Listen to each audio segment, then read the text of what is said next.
Yo, what is up, everybody? It's your boy G, and I'm back again with another one. And today's that day we do DoomBreaker. I'm excited to be back to do this series. But before we jump into that, we got to give our shout out to Webtoons as always for allowing us to do content there on the channel. Thank you guys as always. This series can be found on Webtoons. You got to go over there, take out your phone, download the app, or do it on a web browser on your PC. It doesn't matter, but go check out Webtoons. If you want to read further, then we actually are leaving off today. So we're doing episodes 77 and 78. If you want to go further, join that daily pass, but no spoilers in the chat below. Don't spoil a thing for anyone. But yeah, and thanks to our adoring fans as always. You guys are amazing. You guys hang out with us every single day because we drop videos literally every single day. So we thank you guys as always. So make sure you guys like the video, share it out, and subscribe to the channel if you haven't. Now, done with that rambling, let's jump into it.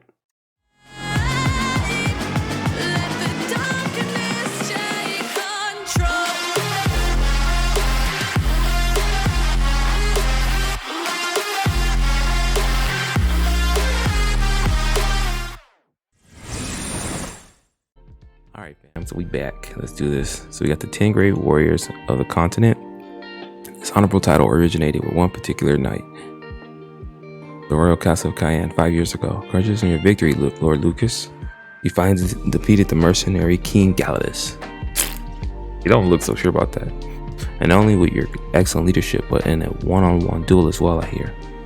How does it feel to be the most powerful warrior in the land? But I am not the most powerful. So we got Aaron Lucas, the head of the Lion Knights of the Kingdom of Cayenne. I have fought many powerful battles in life. I have fought many powerful warriors in battle. Let us not forget the mighty holy ones, sons and daughters of the gods, as well as a great demon and monster warriors. I'm only the 6th most powerful warrior, at best. In case you wish to know, the mercenary king ranks in 9th place. Who are the 5 warriors that are more powerful than you, sir? And who comes after you? I'd like to know as well. Who could they be? So you got Leo the Third, the King of Cayenne. Well, if you insist, Your Majesty. The most powerful was the Blade Master, John Howell. The second is Henrik, Grand Sorcerer and Master of the Magic Tower. The third is Roland, the Blessed Knight of the Sky Temple. The fourth is the Azure Blade Karna of the warrior tribe of Ort in the Sierra Desert. The fifth is Galadia, the blazing witch of the woods. The sixth is myself. The seventh is Dario, son of the woods from the great forest of the Elfin. Eighth is Domenico, the iron mace of faith from the Temple of Light. The ninth was the mercenary King Galladus, my former rival. 10th is the pair of twin knights from the Ugo family. Oh, we know the twin knights are done. So we know at least 10 and 9 are donezo. We know that for sure. They're not with us anymore. Before Zephyr departed for Lendl, Lucas was widely admired among knights, though his list of the strongest warriors spread quickly throughout the continent. Many people from all around the world, thinking themselves to be decent warriors, challenged him to fights, and they were all crushed. In fact, defeating so many challengers, the warriors became even more legendary, and the list became known as the official rankings of the 10 great warriors of the continent. That's where the list of the 10 great warriors come from. Ophelia here defeated the twin knights and rose to 9th place after the mercenary king was executed for treason.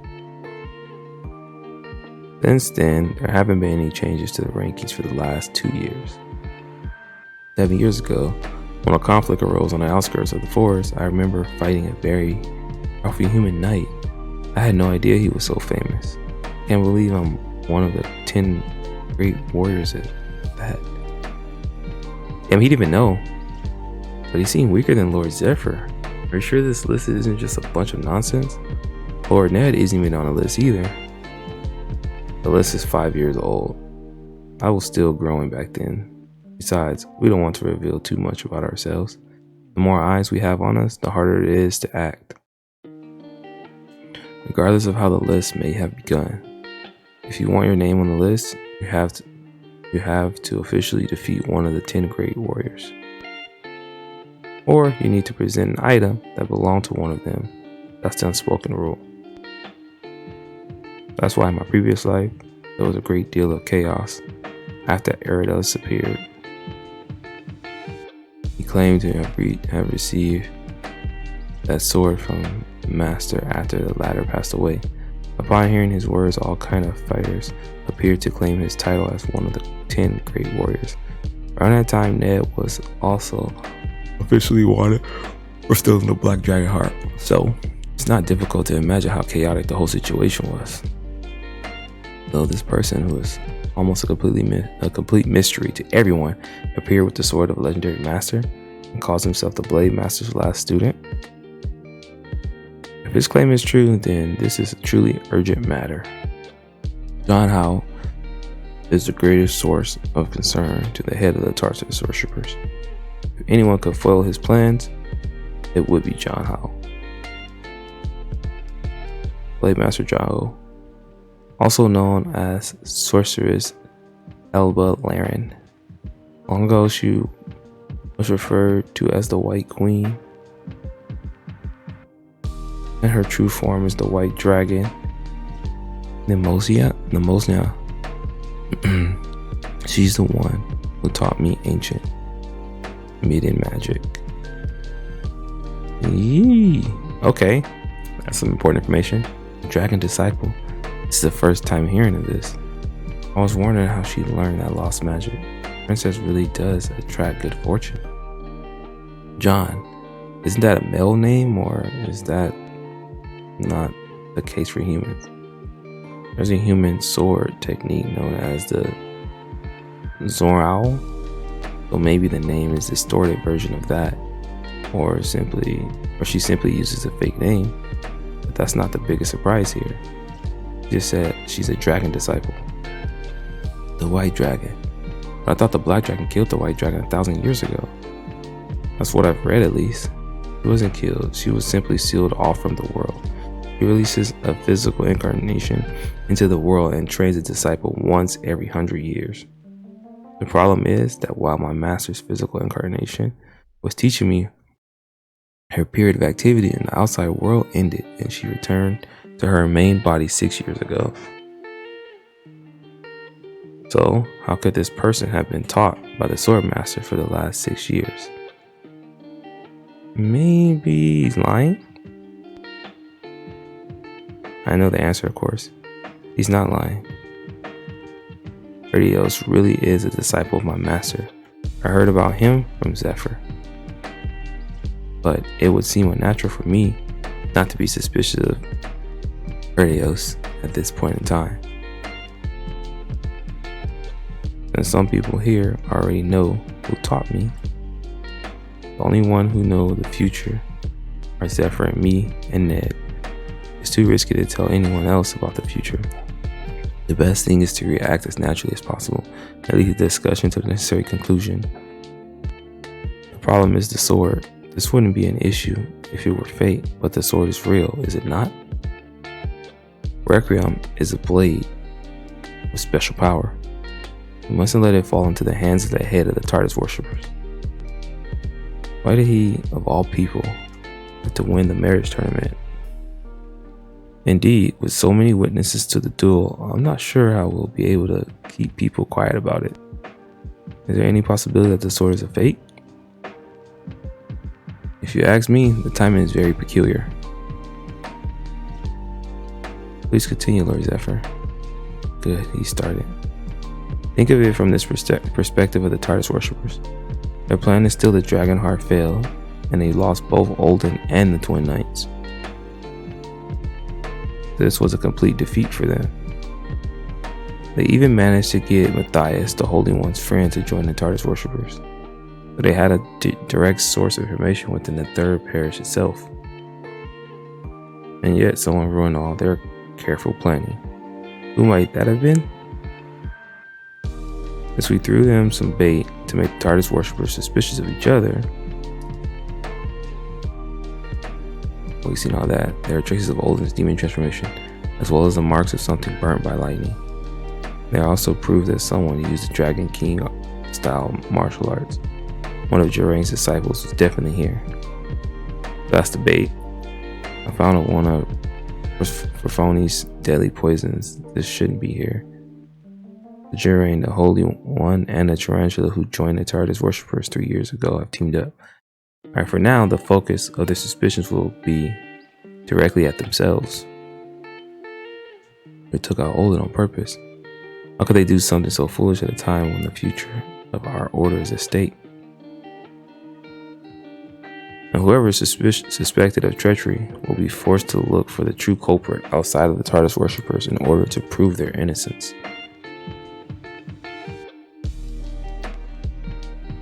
They'll know that Ned alone isn't responsible for everything. Lucius will be their prime suspect, of course, but the brighter ones among them will want to consider other possibilities as well. They'll wonder if there's someone else with as much influence as the leader of the TARDIS worshippers, someone clever behind the scenes who devised this whole scheme and assigned the Holy One and Ned to their roles to play. I see. What do you mean? They'll probably suspect me. Do I understand this correctly, Lord Zephyr? Are you saying that regardless of whether the Blade Master's sword and her disciple are genuine, this could be a trap to bring down the princess? That's right. It seems very suspicious to me that Eratos appeared now all of a sudden. It's too dangerous for you to travel to Lindell right now, princess. Is there some way to check whether the sword is real? I've heard that Requiem reacts to dragon hearts. You might be able to tell if you touched the sword, Lord Zephyr. Then it's decided. I'll make my way over to Lindell as quickly as possible. If the sword is genuine, I'll bring it back with me. And if it's a trap, I'll deal with it for you. And so that's how I was able to reach Lindell before sunset. I was expecting the princess. Who are you? The truth is, the head of the TARDIS worshippers has probably already heard the rumors about this guy, but that won't be a problem. Although it's true that he's wary of the Blade Master, also known as the White Dragon, for some reason he won't do anything for the next 2 years. He'll just stand back and watch. I rush over here to see this guy for a different reason. What do you want? Already won the tournament, fair and square. If you have anything to say, hold on.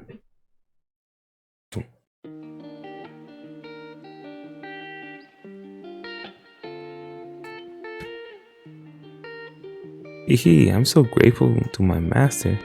He told me I could fight some very interesting warriors here. I didn't expect to land such a big catch so soon after I arrived. Shall we go somewhere else? I don't mind taking you on here. That's fine by me, but listen here. I want you to follow me on all fours like a dog. Skill, language enchantment, exclusive dragon skill impels word with magical powers. Yeesh. The hell is happening? My body is moving on its own. What the fuck? Damn, that skill is crazy.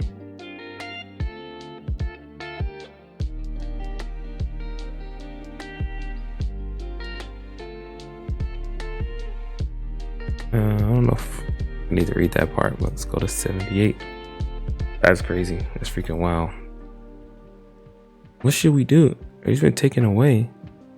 That screen still did something to him. Let's go help him. You saw the look in that man's eyes just now. He's dangerous. Daughter of Baron Lesha? Nina Lisha? Oh, Lisha.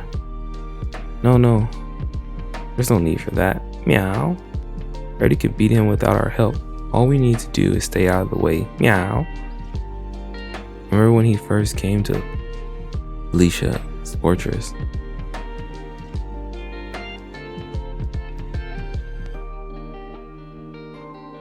Nun. Oh, her name's Nun. Nun from the Sky Temple, Hattie Ho. Dispatched to the family of Baron Lisha. It's already been 1 month. I'm sorry to keep you here at our fortress. You should go look for the princess, like your teacher wanted, Harry. Ah, it's okay, I'll do that later. How could I just leave when there are so many monsters surrounding the fortress?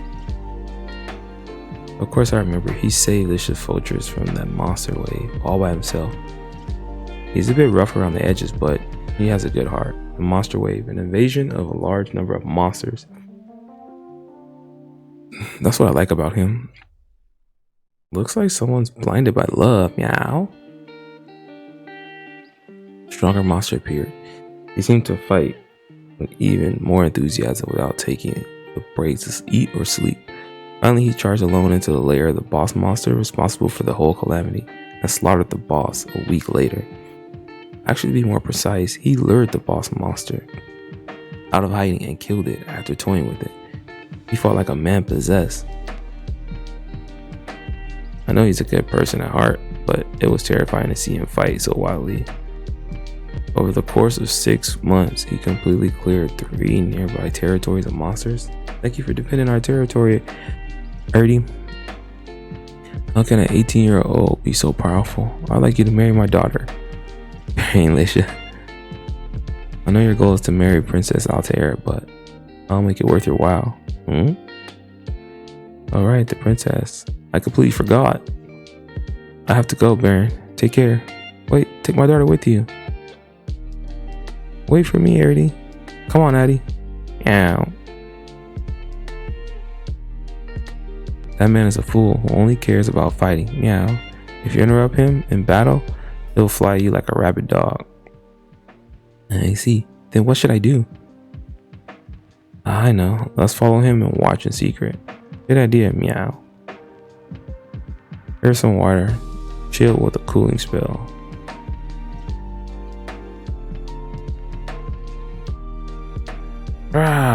And he snapped out of it. I broke the spell.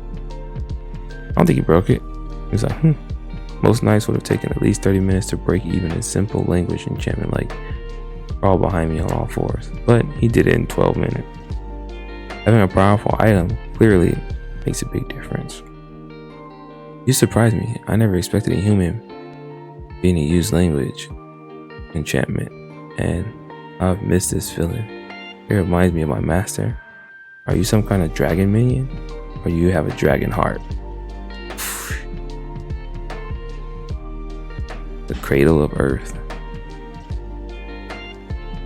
Skill Cradle of Earth, a skill belonging to the White Dragon Lord of Earth.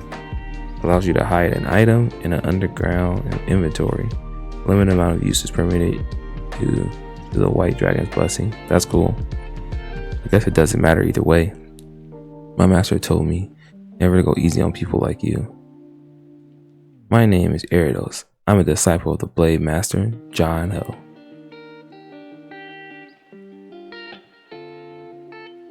That fool is dope though. There are 3 reasons that Eridos was so much stronger than everyone else. A legendary teacher, natural born talent, and a ridiculous powerful item. The silver lion mithril armor. A treasure made from the bones of the white dragon. The armor neutralizes all kinds of debuffs, from extreme cold to heat, poison, and curses, as well as weakening even dragon skills. That's why Erdos could afford to be so reckless in battle, and was able to fight a dragon without a dragon heart. He already has the armor. I wonder what his fighting skills are like at this point in time. I recognize that sword. It's Requiem. For your information, the sword is known as Graham. It's a dragon slaying sword forged 1,000 years ago. It's covered in fresh blood of a dragon that was recently killed. And in my chest is a dragon heart. See this water? If I spilled even a drop, you win. I'll give you both Graham and a dragon heart if I lose. And let me guess, You want Requiem if you win. You can keep the sword, loser. If I win, I get to come up with a nickname for you. It'll be either Numbskull, Knucklehead, or simply Mutt. Seeing that you crawled behind me for a full 12 minutes just because of that skill, Mutt seems like a pretty generous name for someone with your intelligence, don't you think? Damn, that's crazy. That's a hell of an insult. And you rushed him. I admire your confidence. You know what? If I lose, I'll be your goddamn lapdog.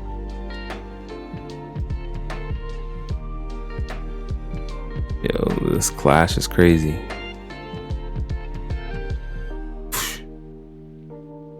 He fights well with one hand. He wields that massive sword with such precision. Let me see how strong he is. Yeah! Lion's Roar, exclusive skill for the Silver Lion Metal Armor. Surround your whole body with a powerful aura that temporarily maximizes defense. That's crazy. Reduces damage from all physical and magic attacks by 50%. Eesh. Well, bam! Oh, damn, he cracked him.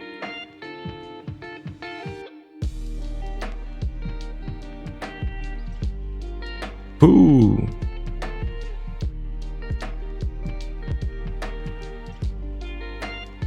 Pretty. Wow, he's gonna be even stronger than the last time I saw him. Ah, you're strong too, I see. I like you more and more. Now, this is what I call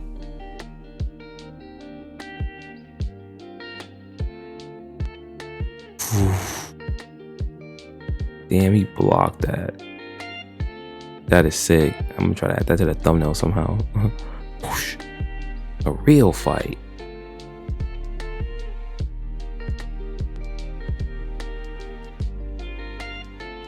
Oh, look at his face. He's like, damn, the dragon arm just grabbed him. Where did that come from? It's so heavy, I can't push it off.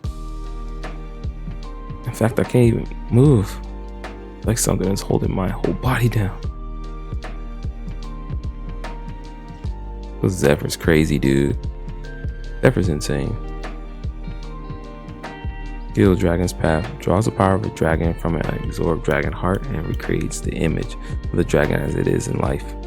The dragon incarnation has the same power and unique attribute as the original dragon, while its size and stats are proportionate to the one's normal power.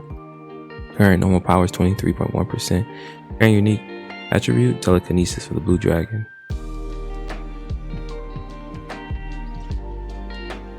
Then he just lifted him and threw him. When I encountered Erdi in my previous life, he was already the strongest among the 10 great warriors.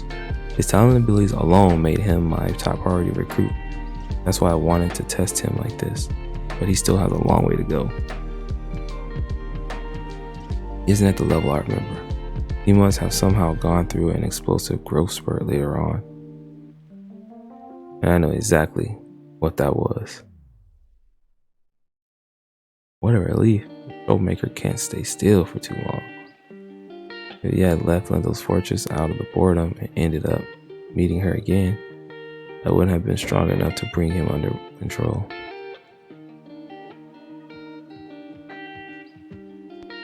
Things will be different this time. In this life, I'm the first powerful opponent he encountered after leaving your master's side. The reason you're going to get stronger this time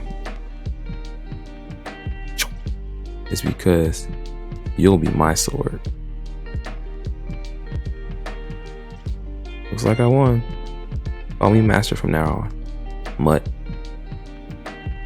Sheesh. Zephyr. Oh, that's cold-blooded. That's cold-blooded, bro. That was a cold-blooded move. Cold-blooded move, guys. That was something else. Man. Zephyr kind of played a quick one. That's also the benefit of knowing the future, right? You see stuff like that. Well, guys, that is going to be it for this one. I will catch you guys next week. Leave comments down below. Like the video as always. And as always, take care of yourselves and each other. It's your boy G, and I'm out. Peace.